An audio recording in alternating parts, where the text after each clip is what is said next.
Hello guys, welcome my YouTube channel. तो previous video में हमने चैप्टर 4 को कंप्लीट कर लिया। आज की इस वीडियो में हम चैप्टर 5 को स्टार्ट करेंगे और चैप्टर 5 के इंट्रोडक्शन को कवर करेंगे।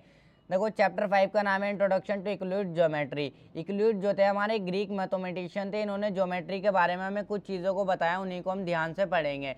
अब देखो, चैप्टर 5 में इंट्रोडक्शन में हम यहाँ पर जो है थ्योरी ज़्यादा है, तो थ्योरी को हम समझेंगे। इसको नोटबुक में मत लिखना है, सब कुछ एनसीईआरटी बुक में आपकी लिखी हुई है, वहाँ से रीड कर लेना।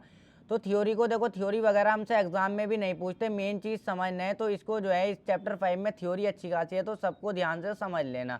तो देखो, सबसे पहले हम पढ़ेंगे एग्जाम्स और पोस्टुलेट्स को। Axioms and postulates are the assumption which are obvious universal truth, they are not proved.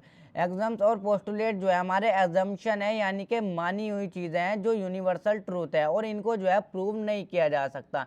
देखो, सपोज हमारा जो है ये एक पॉइंट है, ये हमारा क्या है, देखो यहाँ पर ध्यान से देखो, ये हमारा एक पॉइंट है। अब सबको पता है ये हमारा एक पॉइंट है जो कि यूनिवर्सल ट्रूथ है, सबको पता है ना ये हमारा पॉइंट है। इसको जो है प्रूव नहीं किया जा सकता, हम इसको प्रूव नहीं कर सकते कि ये हमारा पॉइंट है। तो यही है हमारा एग्जाम या फिर पोस्टुलेट्स। तो देखो, अब समझते हैं थ्योरम को। इसमें देखो छोटी छोटी मेन चीज़ें हैं जो कि आपको पता भी है। अब हमें पता भी होते, आपको पता भी होगा बहुत सी चीज़ों का, उनको हम ध्यान से समझेंगे। तो ध्यान से समझ लेना। थ्योरम को समझते हैं, थ्योरम क्या होती है। Theorems are statement which are proved using definition, axioms, previous proved statement and deductive reasoning.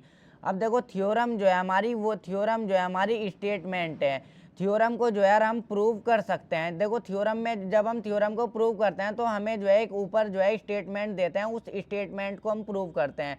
अब देखो, हम जो है इसको किस तरीके से प्रूव करते हैं, डेफिनेशन का यूज़ करते हैं, एग्जाम्स का यूज़ करते हैं, प्रीवियसली प्रूव्ड स्टेटमेंट, जो स्टेटमेंट देखो जो पहले स्टेटमेंट हम प्रूव कर चुके हैं उन स्टेटमेंट का यूज़ करते हैं, एंड डिडक्टिव रीजनिंग, और रीजनिंग यानी कि कुछ कैलकुलेशन वगैरह करते हैं। इस तरीके से हम जो है थ्योरम को प्रूव करते हैं।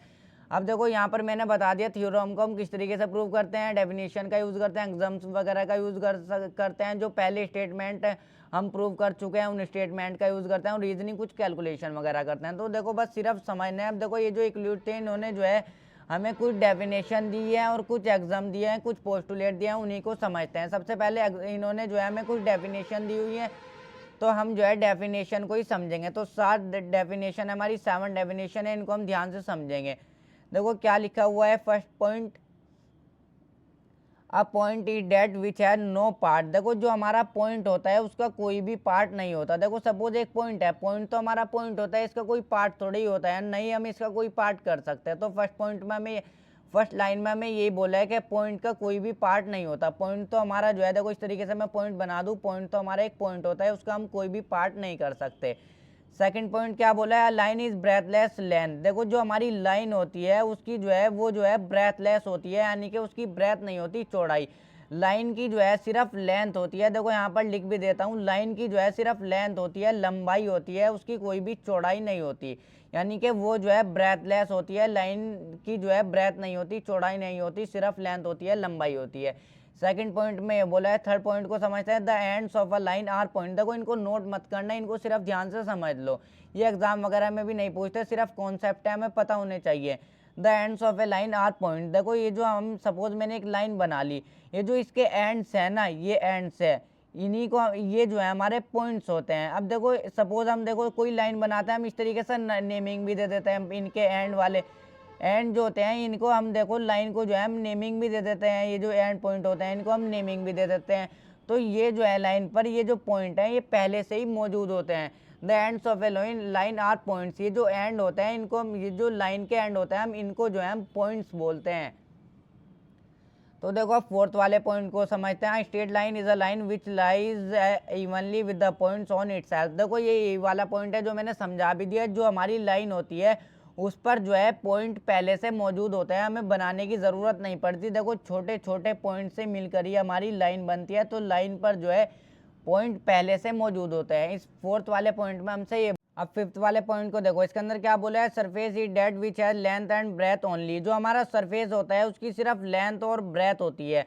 अब देखो, यहाँ पर एक एग्जांपल देता हूँ, अच्छे से समझ में आ जाएगा। देखो, सपोज मैं जो हूँ एक टेबल बना लेता हूँ, ये मेरी क्या है, देखो ये मेरी है टेबल। इस तरीके से इसके जो है मैं पाई भी बना लेता हूँ। देखो, ये जो है हमारी एक टेबल है, इसका ये जो ऊपर वाला हिस्सा है ना, इसको हम क्या बोलेंगे, इसी को हम बोलेंगे सरफेस। तो इस सरफेस की जो है सिर्फ लेंथ और ब्रेथ होती है।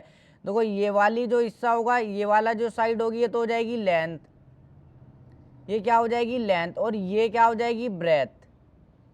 तो देखो ये सरफेस है और इसकी जो है सिर्फ लेंथ और ब्रेथ होती है। इस पॉइंट में बोला है ये जो सरफेस है जो कि है भी ये टेबल है, देखो इसका ऊपर वाले हिस्से की लेंथ और ब्रेथ ही होगी।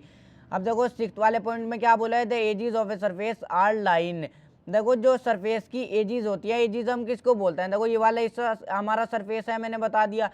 तो एजिस हम बोलते हैं कॉर्नर को, ये जो कॉर्नर है ना, देखो इन्हीं को हम बोलेंगे एजिस, यानी कि किनारे को।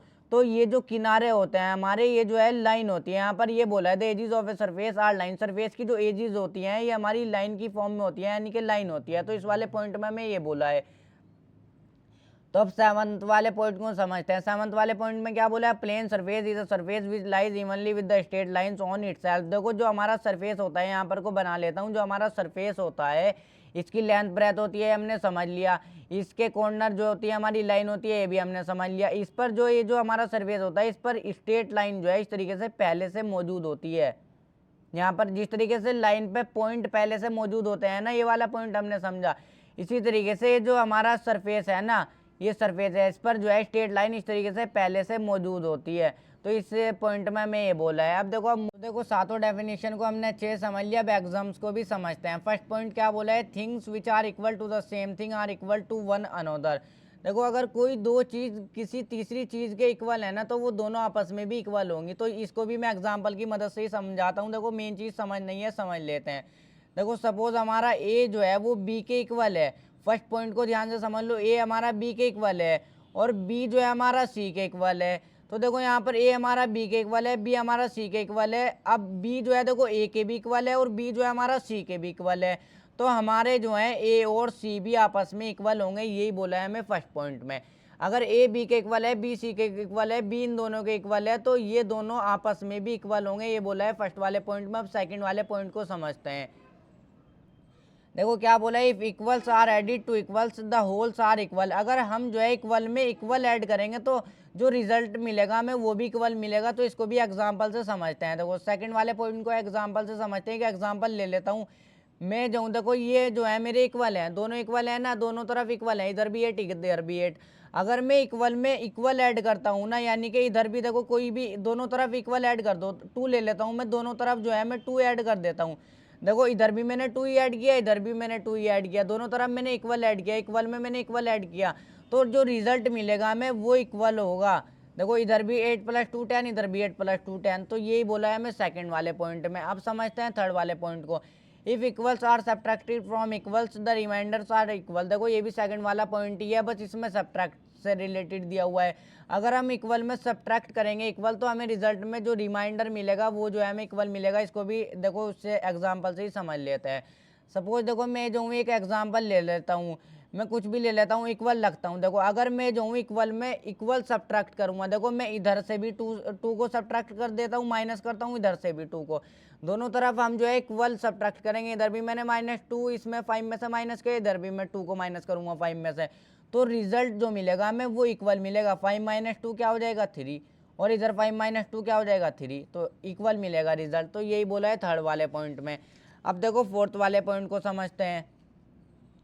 फोर्थ वाले पॉइंट में क्या बोला है, things which coincide with one another to equal are equal to one another. देखो इसको जो है ध्यान से समझते हैं। इस फोर्थ वाले पॉइंट में एग्जांपल से समझाता हूँ।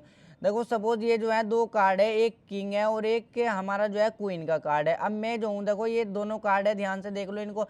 मैं जो हूँ देखो इनको जो है इस तरीके से रखता हूँ। अगर मैं जो हूँ देखो इनको जो है बिल्कुल इस तरीके से दिखाता तो नीचे वाला कार्ड आपको दिखाई नहीं देता। तो ऐसी कोई भी 2 शेप जो एक दूसरे को ढक दे या फिर कवर कर ले, यानी कि जो कोइंसाइड होती है, देखो ये दोनों जो है कोइंसाइड है, यानी कि एक दूसरे को इन्होंने ढक दिया, एकदम से कवर कर लिया, तो ये दोनों जो है एक दूसरे के इक्वल होगी। ये दोनों एक दूसरे क्या होगी, इक्वल होगी। यहाँ पर हमें यही बोला है। देखो अगर मैं इस तरीके से एक कार्ड दिखाता तो नीचे वाला कार्ड बिल्कुल भी दिखाई नहीं देता, तो इसका क्या मतलब हुआ, यानी कि दोनों कार्ड जो है एक दूसरे के इक्वल हैं। तो यहाँ पर हमें फोर्थ वाले पॉइंट में यही समझा है। देखो एक और एग्जांपल दे देता हूँ। सपोज देखो हमारी इस तरीके से ब्रिक रखी हुई है, ईंट, ये हमारी क्या है, ब्रिक है, देखो ईंट रखी हुई है। अगर मैं इसके ऊपर इसी तरीके से एक और ईंट रख दूँ, देखो ईंटें भी हमारी जो होती है वो एकदम सेम साइज की होती है। इसी तरीके से एक ईंट रख दूँ, अगर आप इस तरीके से ऊपर से देखोगे तो ये नीचे वाली ईंट दिखाई नहीं देगी, ऊपर वाली ईंट तो दिखाई देगी।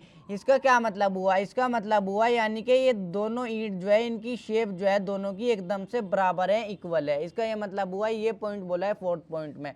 देखो फिफ्थ वाले पॉइंट को भी समझ लेते हैं। The whole is greater than the part. अब देखो इसको भी एग्जाम्पल की मदद से समझाता हूँ। सपोज ये जो है हमारा सर्कल है, या फिर इसको पिज्ज़ा मान लो। सपोज ये जो है हमारा क्या है, पिज्ज़ा है। अब ये पिज्ज़ा है हमारा, देखो सपोज इसमें से कोई जो है एक बाइट लेता है और खाता है। इस तरीके से इसको जो है यहाँ पर देखो इसका पार्ट कर लेता है, कोई पिज्ज़ा का इस तरीके से पार्ट उठाता है और खा लेता है। तो ये जो क्या बोला है, the whole is greater than the part. ये जो होल है ना हमारा पूरा है, ये हमेशा पार्ट से बड़ा होगा। सर्कल ही है, देखो सर्कल का मैं एक पार्ट कर लेता हूँ इस तरीके से। तो ये जो पूरा है ना वो हमारा पार्ट से हमेशा बड़ा होगा, पार्ट हमेशा छोटा होगा। इस पार्ट को देखो अगर मैं इस तरीके से अलग रख दूँ, देखो यहाँ पर ध्यान से समझो, ये पिज्ज़ा का इस तरीके से देखो पार्ट कर लिया। अब इस वाले पार्ट को मैं जो हूँ देखो यहाँ पर रख देता हूँ, तो ये पार्ट जो है हमेशा छोटा होगा इससे पूरे से। तो ये बोला है मैं फिफ्थ वाले पॉइंट में। अब समझते हैं सिक्स्थ वाले पॉइंट को। देखो सिक्स्थ वाले पॉइंट में क्या बोला है, things which are double of the same things are equal to one another.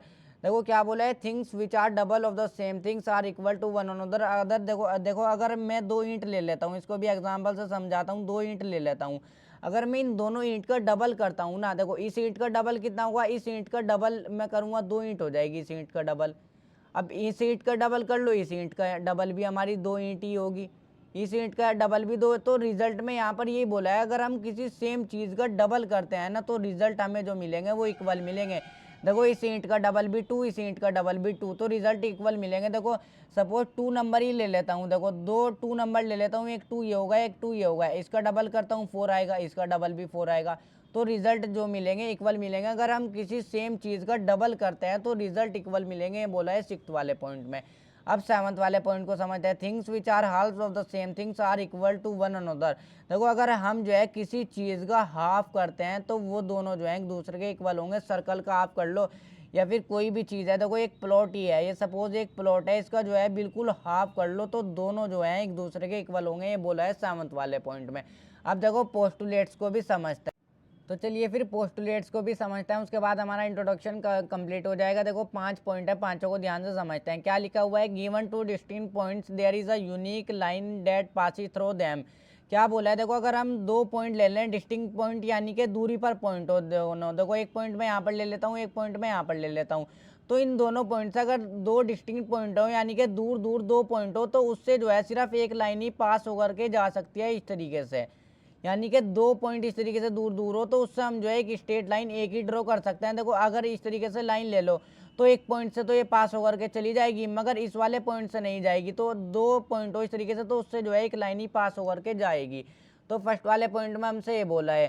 तो देखो अब सेकंड वाले पॉइंट को समझते हैं। Terminated line can be produced indefinitely. देखो अगर हमारी एक लाइन जो है वो टर्मिनेट भी हो गई हो, देखो ये लाइन जो है हमारी टर्मिनेट भी हो गई हो यानी ये खत्म हो गई हो। सपोज मैंने एक लाइन इतनी बनाई, अब इसका मतलब ये नहीं है कि ये लाइन जो है टर्मिनेट हो गई, खत्म हो गई। ये हमारी लाइन जो है देखो टर्मिनेट हो गई यानी ये खत्म हो गई। इसको फिर भी जो है मैं कितना भी आगे तक बढ़ा सकता हूँ, कितनी भी मैं इसको बढ़ा सकता हूँ। यानी कि एक लाइन का जो है कभी भी एंड नहीं होता, उसको जो है हम उसकी डायरेक्शन में कितनी भी आगे तक बढ़ा सकते हैं। यहाँ पर इसका सेकंड वाले पॉइंट का ये मतलब है। तो देखो अब थर्ड वाले पॉइंट को समझो। Circle can be drawn with any centre and any radius. देखो सर्कल को बनाने के लिए हमें सेंटर और रेडियस की ज़रूरत पड़ती है। क्या बोला है, हम किसी को भी पॉइंट को सेंटर रख सकते हैं और किसी भी रेडियस पर हम सर्कल को ड्रॉ कर सकते हैं। रेडियस छोटी ले लो, बड़ी ले लो, ये नहीं है। देखो हमें रेडियस हमें 5 ही सेंटीमीटर लेनी है तो सर्कल जो है सिर्फ 5 ही सेंटीमीटर का होता है। तो कहीं पर भी सेंटर रखो और किसी भी रेडियस का कुछ भी गैप ले लो। देखो रेडियस क्या होती है, हमें रेडियस होती है, देखो ये सरकमफ्रेंस बोलते हैं इसको, बाउंड्री को। ये जो सेंटर से सरकमफ्रेंस तक का देखो डिस्टेंस होता है ना, इसको हम बोलते हैं रेडियस। तो रेडियस कितनी भी ले लो, देखो हम कंपास से रेडियस लेते हैं और सर्कल कहीं पर भी इस तरीके से पॉइंट रखो और सर्कल को ड्रॉ कर दो, यही बोला है बस इस पॉइंट में हमें। तो देखो इसका जो है ये दो पॉइंट और बचे हैं, उसको भी समझ लेते हैं। क्या बोला है, all right angles are equal to one another. जो राइट एंगल्स होते हैं हमारे वो एक दूसरे के इक्वल होते हैं। देखो सपोज एक राइट एंगल ये बना लूँ, एक मैं राइट एंगल देखो एक और बना लेता हूँ। एक राइट एंगल मैंने ये बना लिया, ये भी राइट एंगल क्या होते हैं, जो 90 डिग्री के होते हैं। एक राइट एंगल ये बना लेता हूँ, देखो मैं राइट एंगल एकदम से इस तरीके से देखो सीधा बनता है हमारा राइट एंगल। तो जो राइट एंगल होते हैं सारे वो एक दूसरे के इक्वल होते हैं, तो जाहिर सी बात है वो सारे एक दूसरे के इक्वल होंगे, क्योंकि सारे 90 डिग्री के होंगे तो सारे एक दूसरे के इक्वल ही होंगे। ये बोला है फोर्थ वाले पॉइंट में। अब देखो फिफ्थ वाला जो पोस्टुलेट है उसकी लैंग्वेज थोड़ी सी बढ़िया तो मैंने यहाँ पर नहीं लिखी, अच्छी खासी बढ़िया, तो उसको वैसे ही ध्यान से समझा देता हूँ। देखो सपोज हमारी जो है दो लाइन है इस तरीके से, हमारी जो है दो लाइन है इस तरीके से, देखो ध्यान से समझ लेना। और उसको जो है एक लाइन, ये लाइन जो है हमारी एल है, ये लाइन हमारी एम है, उसको एक लाइन जो है इस तरीके से कट करती है। सपोज एक्स लाइन जो है इसको कट करती है।